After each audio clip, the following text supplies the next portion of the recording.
We're always looking for the people who what we think are our people. And so the people who have created this civil war is us.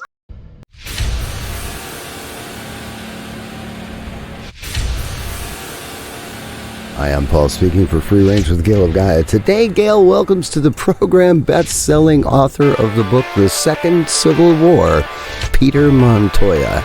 So pull up a chair and join Gail as she welcomes Peter to the program.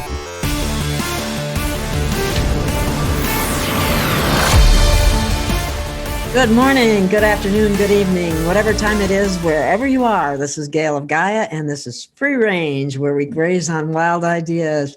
And today, I have a very interesting guest with me, a best-selling author, Peter Montoya, and he wrote a book called The Second Civil War. Well, I have to say, I don't like the idea of any kind of war, Peter.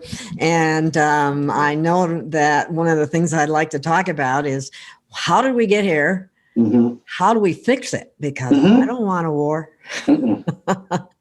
Yeah. So that's very disturbing. So you indicate that you have a citizen's guide to healing our fractured nation. So tell me how are we going to do this? It's such a great question. And I wrote the book out of my own frustration because I was certainly in a war. It was a social war. So our first war, our Civil War back in 1861, was a hot war, fought with soldiers and guns and bayonets. It was awful. And the Second Civil War is largely a social civil war, which means it's being fought between friends, co-workers, and family members. I don't know anybody who doesn't have a frayed relationship or broken relationships because of our current state of political affairs. So the Second Civil War isn't just hyperbole, it actually is real. It's what we're experiencing right now.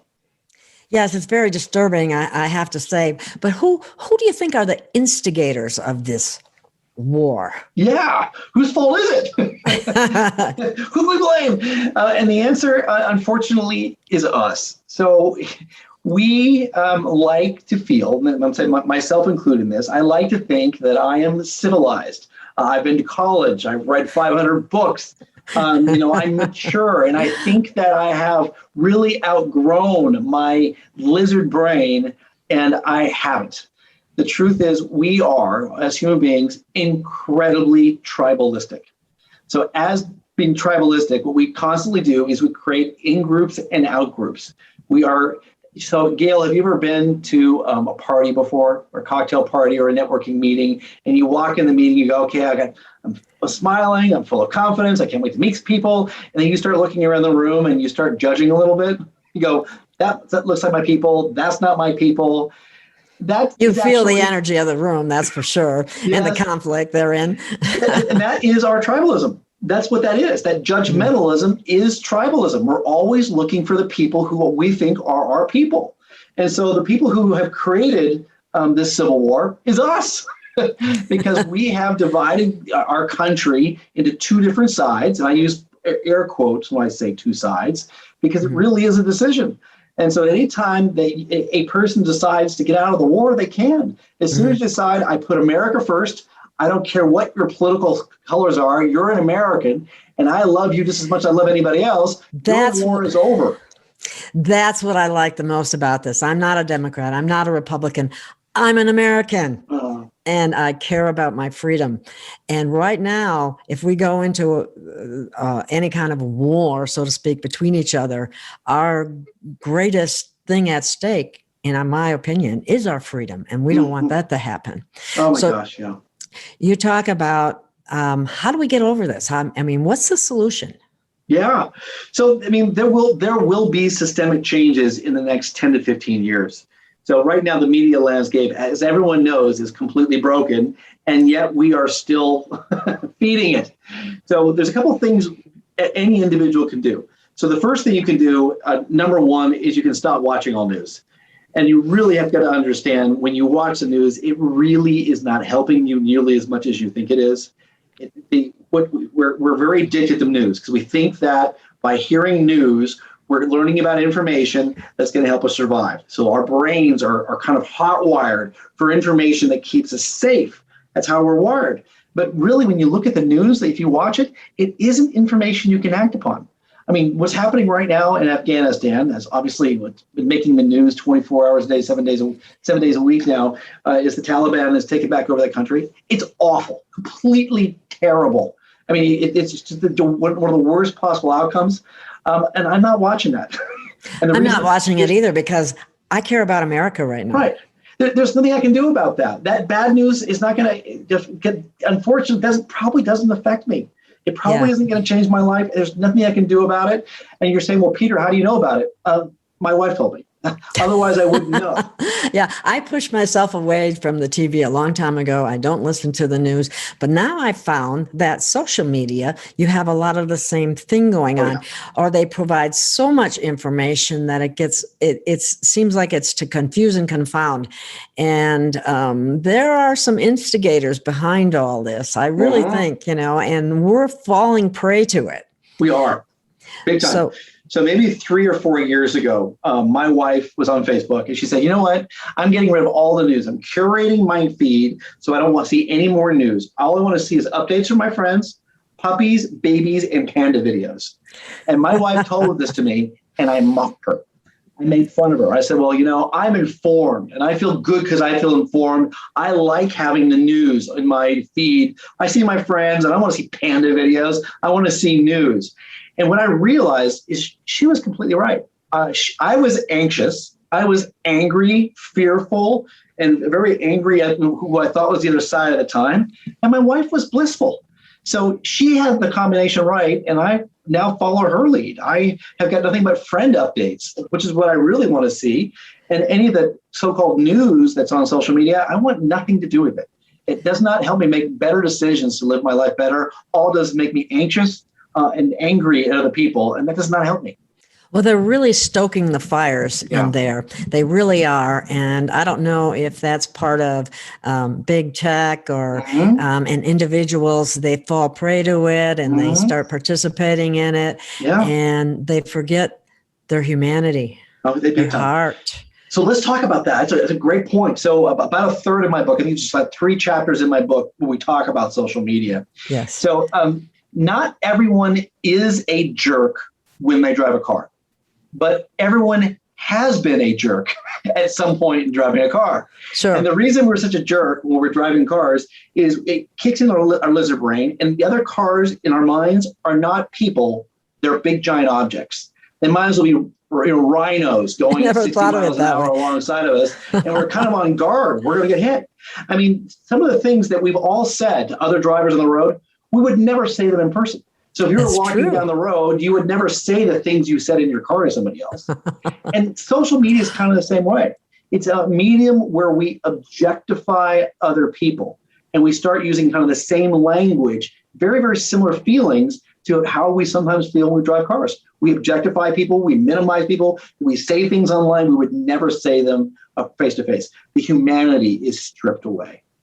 Yes, and that's just, you can even take that to our cellular phones in texting. It's so much easier to misinterpret what might be said in a text versus what you would say to someone's face, because you get a sense of the person or the man or woman when you actually see them, or you see their eyes, or you see their face, and you see their expressions and so on. It brings the humanity back, and that's what's missing right now. It is. So our brains are not wired to be driving cars. They're not wired to be on social media. It's not wired to be pumped full of 3 or 4 hours of fear every day. More or less, those different devices, social media and media, are hijacking our brains. They've learned that we're very, very fearful creatures that are anxious, who want information about our survival, that we're very, very tribalistic.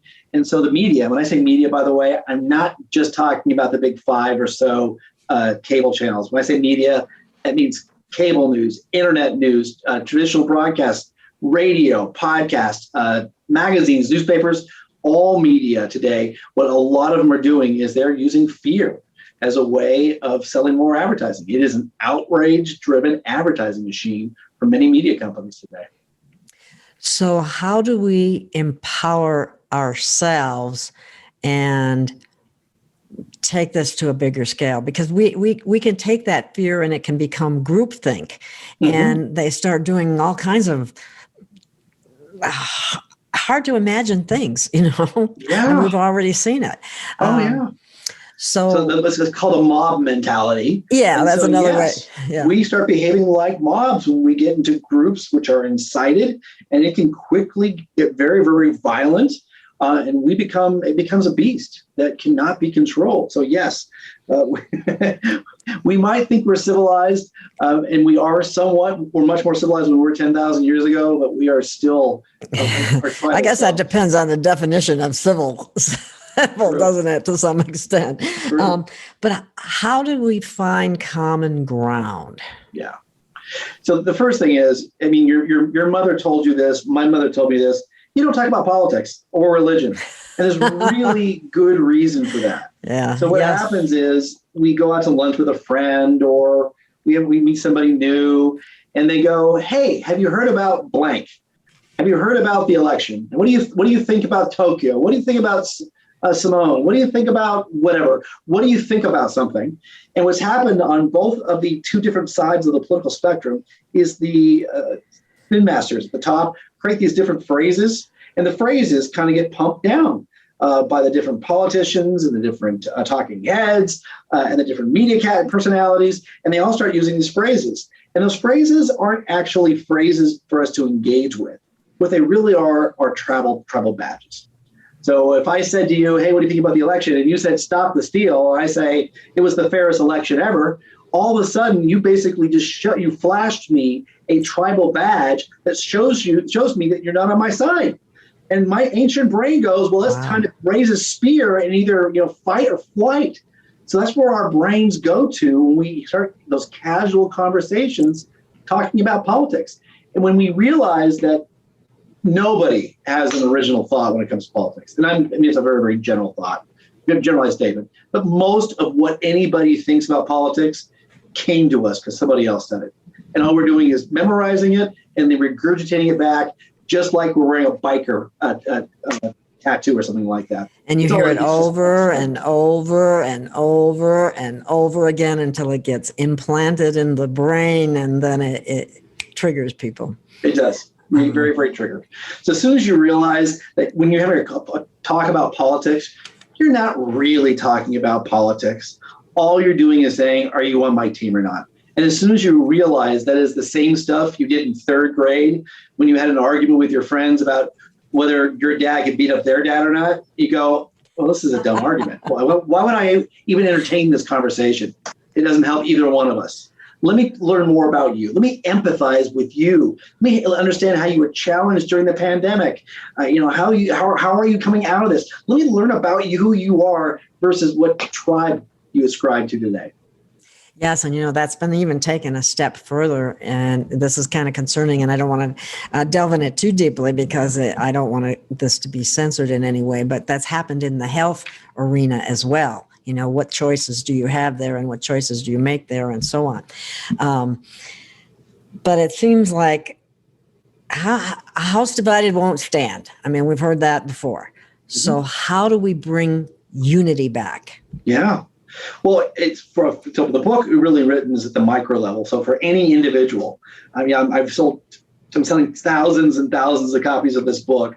It goes to individuals who I want them to take heart the message, which is you never attack another American. You never, ever, ever slur, slander, vilify, demonize another American. You just don't do it. Now, I think you should fight for your ideas.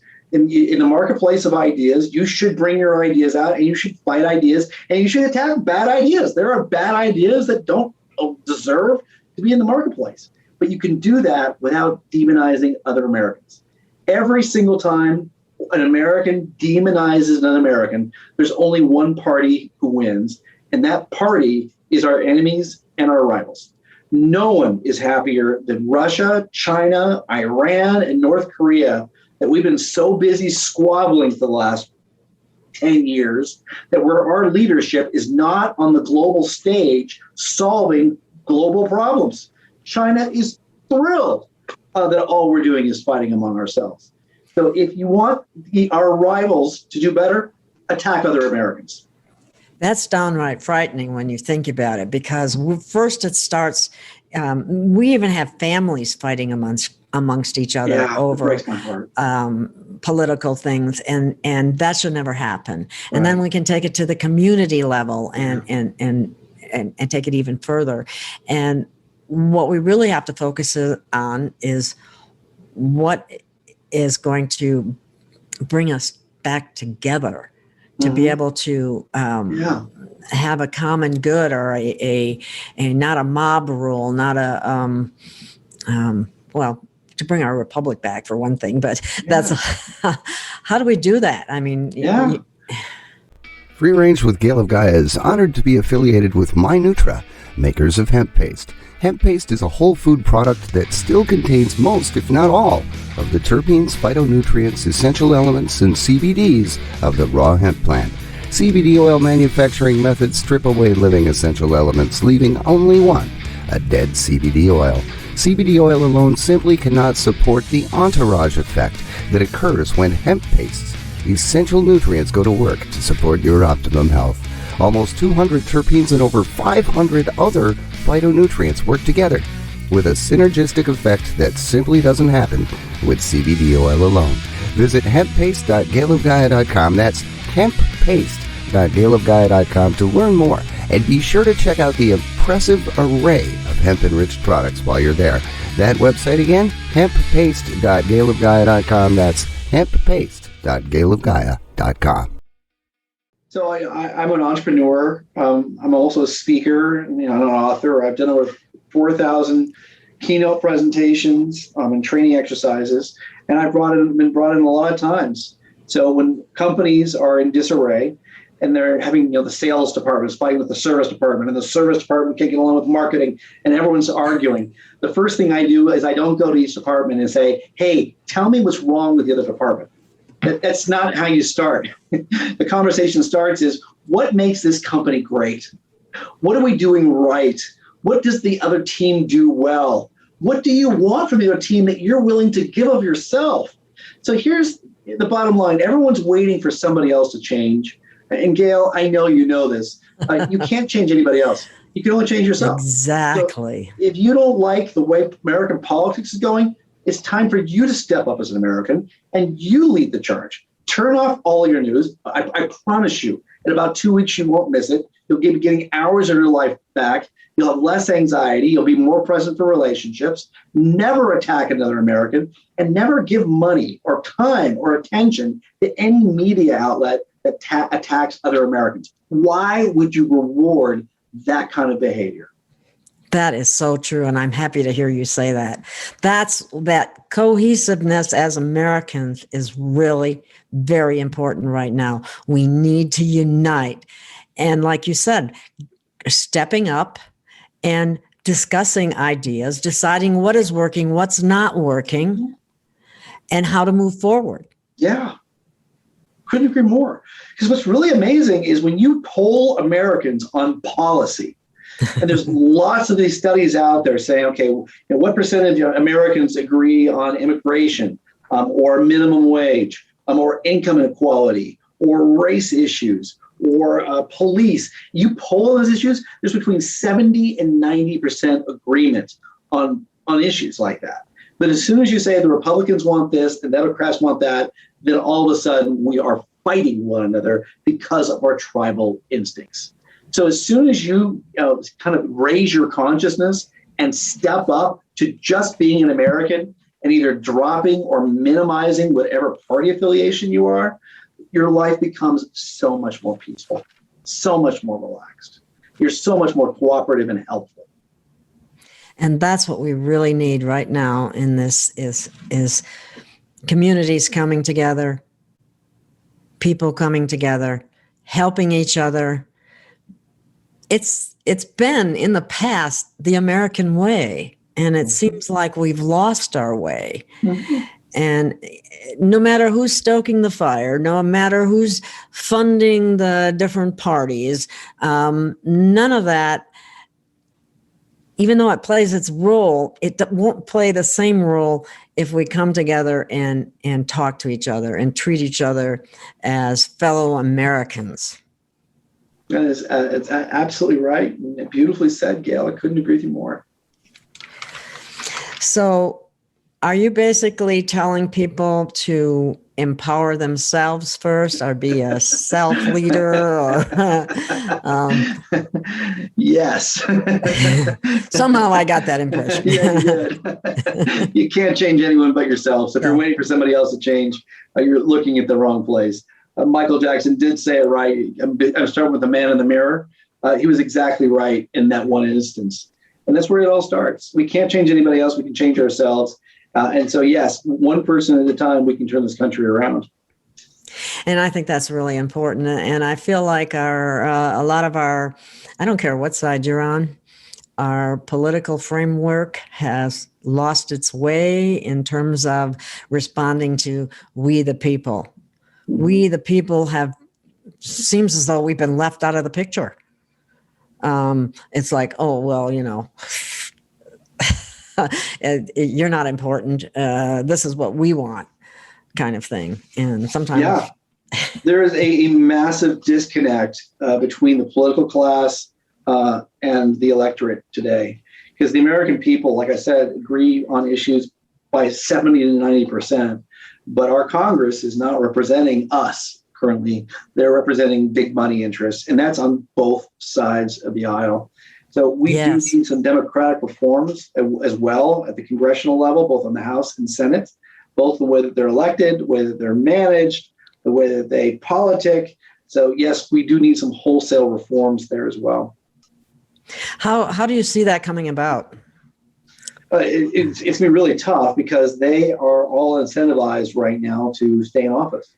So how they stay in office is by spending less than a day or two a week in the office and spending 3 or 3.5 days a week out there raising money. And so if you want to advance your career as a politician, you want to become, say, a chairman of a committee, or someday you hope to run for vice president or president, how you do that is by raising money. And so there are actual sheets that are sent out by the DNC and the RNC that say if you want to be a chairman of a committee, you are expected to contribute to the national party $500,000 or $1 million or $5 million or $10 million. So there are actually revenue requirements given to Congress people that they have to do to maintain good status within the party. It is all about the dollars. I think that is a very valid point, and we can even take that beyond the political arena. You can buy a politician, you can buy a scientist, you can buy an educator, you can buy a lot of people if the price is right. And that is something, I don't know how we correct that situation. And it's a real problem. It's a real problem. And it is. I mean, I certainly have what I think are good solutions, but there's lots of political scientists out there who have really great solutions based on empirical evidence and good theory about how to fix our electoral system. But once again, the politicians are not motivated to do so. Politicians, the number one motivation is stay in office, not necessarily do what's in the best interest of the country. Exactly. And in the process, we the people suffer. We do. There's massive suffering going on right now, socially, economically. There's a lot of suffering and pain going on right now in our country. And that's one of the reasons why I wrote the book. My father-in-law was a supporter of a candidate who I disagreed with. He was sending out emails on a regular basis. I responded in complete anger to one of his emails, said the nastiest, snarkiest, snidest thing I've ever said. About 24 hours later, I was reflecting. I said, did I really send that email? Was it really as bad as I thought? I went back and looked at the email, and I was like, who was this? Who wrote this email? It certainly wasn't me. I don't talk like that. And so I called up my father-in-law and took him out to dinner and got down on my knees and gave him a mea culpa, and apologized. So there was incredible strife and anguish both for me and him because of my own behaviors. And I think that's probably happening times 330 million Americans, multiple times a day. So there's a lot of suffering and pain going on because of how we're treating each other over politics. Yeah, and I think it even goes beyond politics. For some reason, there's something in the air, in the energy that is making people get triggered very easily. And that triggering is something that we as individuals have to look at ourselves and say, why did I respond like that? Yeah. What's that all about, kind of thing. And but getting that kind of information that you provide in the book out to people to empower themselves, I think is very important. And as far as I know, my book is the first political self-help book. So it is written for individuals. It's got lots of practical information, a lot of quotes, a lot of graphs. So it's really digestible and easy to read. So no matter what you've heard about, like you've heard of identity politics or cancel culture, and you go, well, I kind of have a sense of what that is. This book takes all these ideas, breaks it down into common sense language that we all can understand. And we also can see in our own behaviors and our friends' behaviors. And once you start seeing this behavior around us, this bad political behavior, you kind of look at it and go, this is dumb. I would never do it. I'm getting myself out. I'm pulling my friends and family out. So that's been what's been so rewarding is people are buying the book for themselves and then buying books for their parents, friends, and kids so they all can share in the healing of their family units.